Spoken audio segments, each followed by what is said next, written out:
Welcome to the Nikki Rich Show. I'm your host, Miss Nikki Rich. We have an exciting show for you guys. We have Dr. Edward Keith Jr. here to speak with us on his new releases and new up and coming projects. So we are honored to have him here today. We are broadcasting live right now on YouTube and Facebook Live. Welcome everybody and welcome Dr. Edward Keith Jr. How are you doing today? Oh, I'm hanging in there, doing well, just moving right along. Yes, we are so honored to have you here today, and it's always a pleasure to talk with you. I know you have new releases out right now, so tell us a little bit about that. Well, right now I have two new projects that I'm working on and I've completed.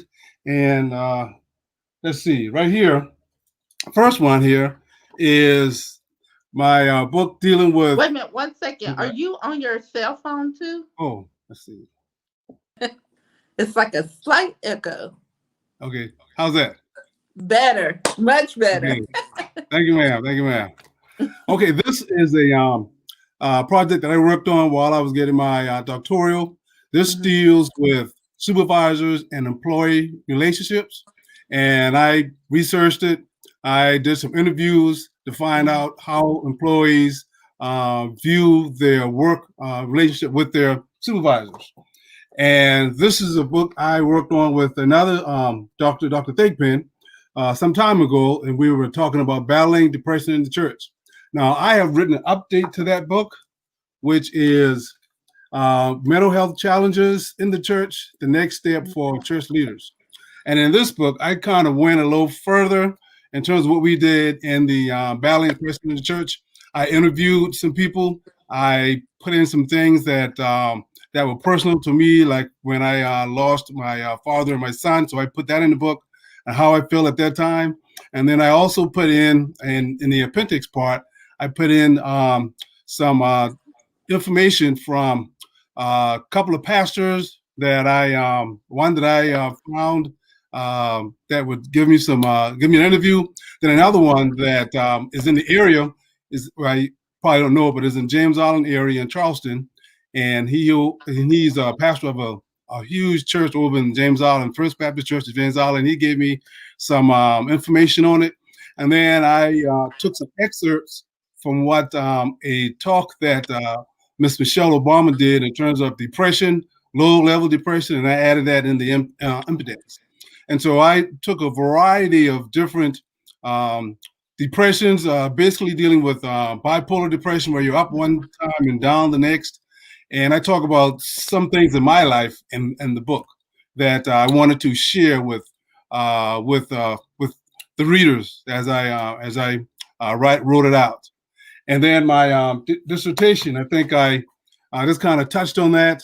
I dealt with how people in a state agency, how they would be more productive if the supervisors would help them more in terms of giving them let their what they talk about in terms of how they're doing their job, give them more insight into what they need to do, and let them express themselves on completing their job and going Yeah. out and talking with different clients, and then backing them up if something were to happen. And so I like I said, I talked to a lot of different people on this project in terms of supervisor employee relationship because I wanted to get a good idea of how employees, just a tangent, employees are going to stay places for the most part. Employees are going to stay someplace where um, where they're being appreciated, not just tolerated. And so, And and and now is the right time with us being in this pandemic. There's been like a lot of mental health issues, yeah, and then a lot of things dealing with the church as well. So you have released these books at the right time. Have you also reached out to any other business owners and offered them also your books? well, I have talked to other entrepreneurs Mhm. well, some business owners, but more entrepreneurs about my projects. Okay. And and then the just to kind of tangent off my employee supervisor book. Now, this book is not for profit. As you can see, my shirt in the back, it's dealing with the Keith Schoolhouse Museum. My grandfather, many years ago, around the 1920s, started a school in the Canhoy Wando area because blacks had a long way to go to school. So he started that school, and now the school's not there anymore, but there's a museum there. And so what I do, I sell the t-shirts. I sell the t-shirts, and then I sell this book to go to the profits to keep the museum going. So this is Okay. not profit. This is for profit for myself. It's profit for the museum. Yes, you're also just being a service in the community. You're also giving to the museum. I love that. I love it. Thank you. Thank you. Now, I know you talk about the loss of your father and your son as well. So, how did you get the strength, I would say, to write these books and to, tell your story? Well, for the most part, of course, uh, when you deal with these depression issues, uh, as I talk about in the book, sometimes you would go to a person that you may trust in terms of they won't tell other people what you're talking to them about, and Hmm. so you'll go in confidence. And then sometimes you need to go past that to a to maybe your if you do go to church to your pastor, and you talk with that person. And if that person is hard to or can't give you the guidance that you want, then you go outside the church to a mental health professional. And so, in my particular case, I talked with a lot of different individuals. But I wouldn't say a lot, a few. And then I eventually went to a mental health person, and I talked with that person, and that kind of get some of the hurt that I felt off. And so I said, well, I need to put this down in paperback because I think that other people may be going through some similar type of situation that they may need Hmm. look to say, well, hey, I'm not the only one going through this. And so I went to mental health counselor myself. Wow, we love it. And, I know you've been at home. How have you been handling this pandemic? Have you It's just not focused on a lot of writing, or how have you been handling? Well, basically with the writing, I did a lot of my writing in my office. I do a lot of writing. I do a Mhm. lot of research, and then sometimes in order to get away from being stuck in the house, I'll just kind of ride around the area, and I may just go to a mall. An open place where it's very open, and Yeah. I may sit down there with a mask on, and I don't drink anything. I sit there with a mask on, and I'll read, and then I'll check various things um, on social media, things like that. And so I kind of get out of the house, and then in the morning time, which I started something new I hadn't done before, I get up in the morning and then I walk around the neighborhood. And so that's Mm. something I started. And so now I'm also getting steps with that too, because I got a little step app on my phone that I keep up with my steps. So you exercising, you're getting out of the house. Well, it's almost turkey time too. What are Yeah. your plans? You gotta work a little fast outside, I guess. Oh yeah. Well, just walk around a lot. I don't Mhm. run. I don't run anymore. So I walk now, and we'll probably have some turkey and a few of the regular things, but it won't be as much people over because of what's going on, and so Mhm. you'll just be at the house. Well, we love what you're doing and we love your books. Now, anybody out there that would like to purchase and connect with you, where can they go to? Well, the books are being sold at lulu.com.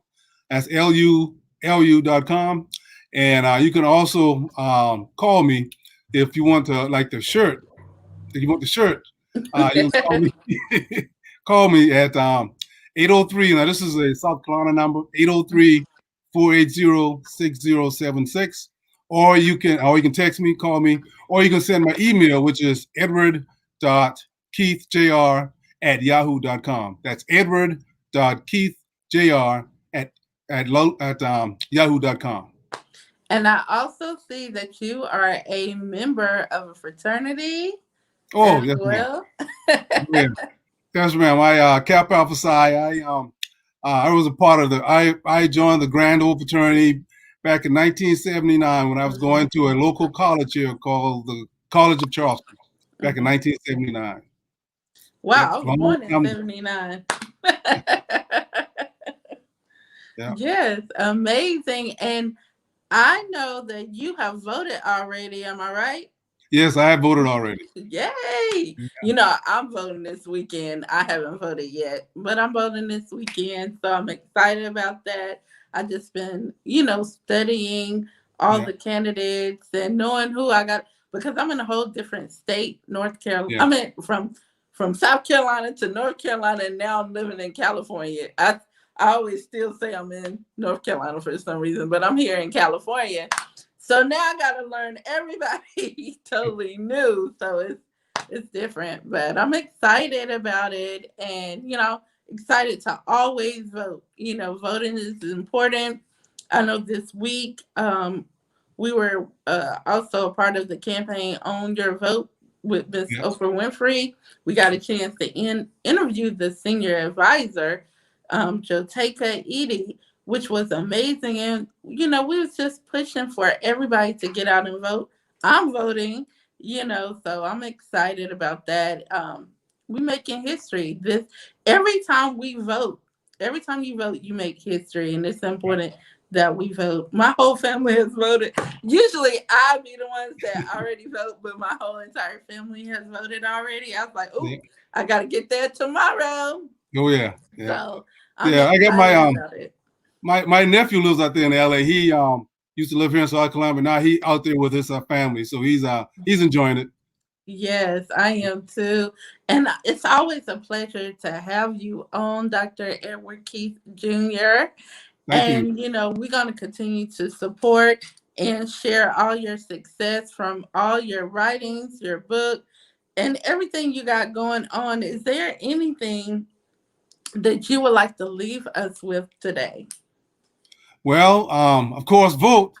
That's one of the things. Go out there and vote. But also be advised that I think that you should do things like what you're doing, having your own, um, and going out there. Not always, not saying that a job is a bad thing, but you Mhm. should always be able to create your own, not Yes. just getting up and then going and doing something else for someone else. Just go ahead and be able to create your own. So that's the thing, create your own. Create your own. I love it. I love it. And that is a word for us. And we're going to leave it right there. Thank you to everybody that's tuned in to the Nikki Rich Show, whether you are on YouTube, Facebook Live, or Instagram. Thank you for tuning in to the Nikki Rich Show. Make sure you subscribe to our YouTube, Nikki Rich, the number two, Nikki Rich, the number two, and check us out at thenikkirichshow.com and follow me on social media at Nikki Rich Show TV or at Miss Nikki Rich. Thank you once again for watching The Nikki Rich Show. Thank you.